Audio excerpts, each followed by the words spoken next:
Hikayat si miskin. Asalnya Raja Kayangan dan jadi demikian karena disumpahi oleh Batara Indra. Terlantar di negeri antah berantah dan keduanya sangat dibenci orang. Setiap kali mereka mengemis di pasar dan kampung, mereka dipukuli dan diusir hingga ke hutan.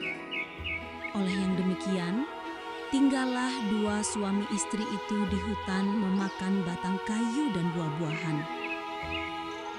Hatta beberapa lamanya, maka istri si miskin itu pun hamillah 3 bulan lamanya. Maka istrinya menangis, hendak makan buah mempelam yang ada di dalam taman raja itu. Maka suaminya itu pun terketukan hatinya. Tatkala ia di keinderaan menjadi raja, tiada ia mau beranak. Maka sekarang telah mudorot.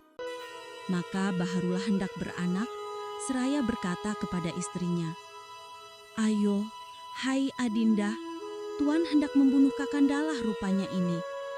Tiadakah Tuan tahu akan hal kita yang sudah lalu itu? Jangankan hendak meminta barang suatu, hampir kepada kampung orang tiada boleh." Setelah didengar oleh istrinya kata suaminya demikian itu, maka makinlah sangat ia menangis. Maka kata suaminya, "Diamlah Tuan, jangan menangis. Berilah Kakanda pergi mencaharikan buah mempelam itu. Jikalau dapat oleh Kakanda akan buah mempelam itu, Kakanda berikan pada Tuan." Maka istrinya itu pun diamlah.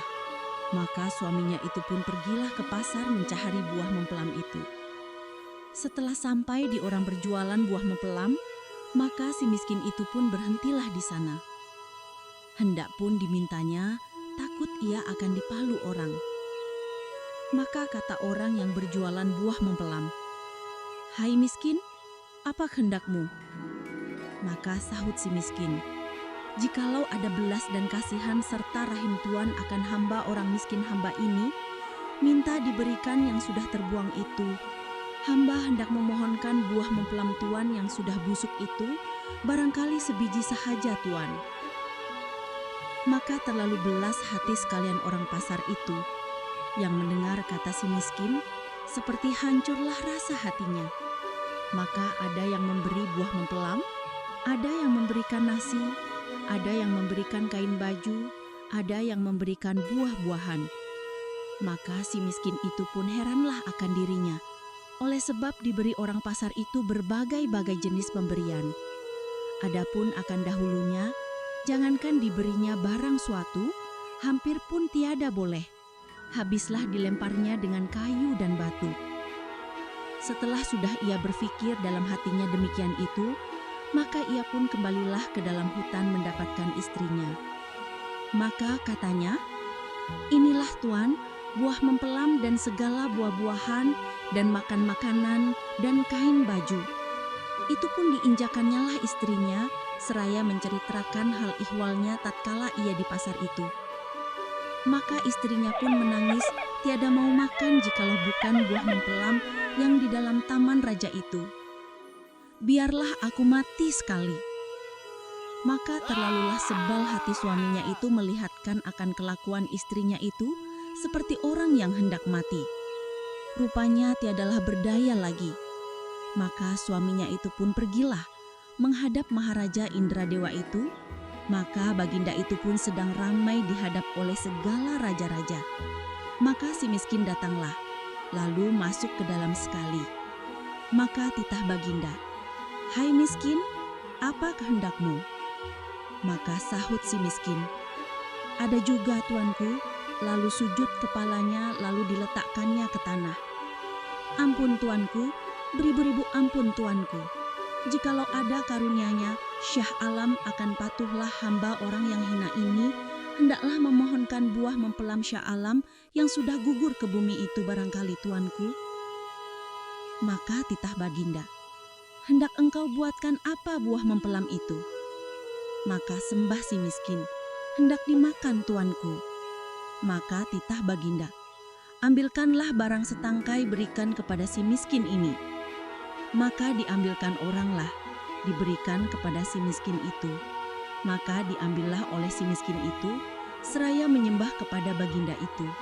Lalu keluar ia berjalan kembali. Setelah itu maka baginda pun berangkatlah masuk ke dalam istananya. Maka si miskin pun sampailah kepada tempatnya.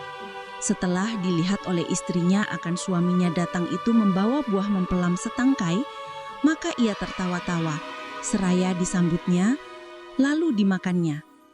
Maka adalah antaranya 3 bulan lamanya. Maka ia pun menangis pula, hendak makan nangka yang di dalam taman raja itu juga. Demikian juga si miskin mendapat nangka di kebun raja itu untuk istrinya yang mengidam itu. Adapun selama istrinya si miskin hamil, maka banyaklah makan makanan dan kain baju dan beras padi dan segala perkakas-perkakas itu diberi orang kepadanya.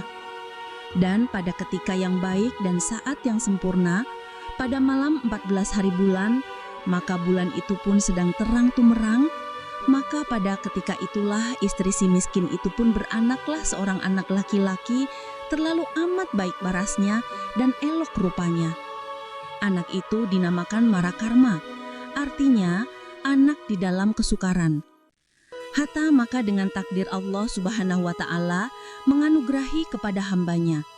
Maka si miskin pun menggalilah tanah, hendak berbuat tempatnya 3 beranak itu. Maka digalilahnya tanah itu hendak mendirikan tiang teratak itu.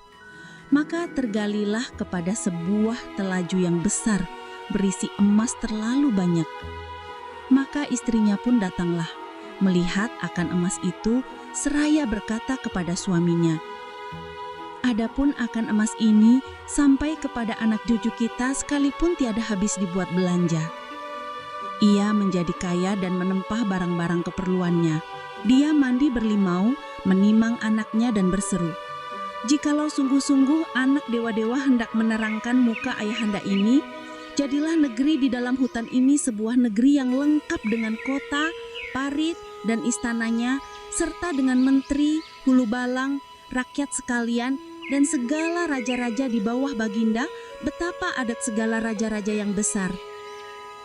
Kabul permintaan itu, dan si miskin menjadi raja, bertukar nama Maharaja Indra Angkasa, dan istrinya bertukar nama Ratna Dewi, dan negeri itu dinamakan Puspasari.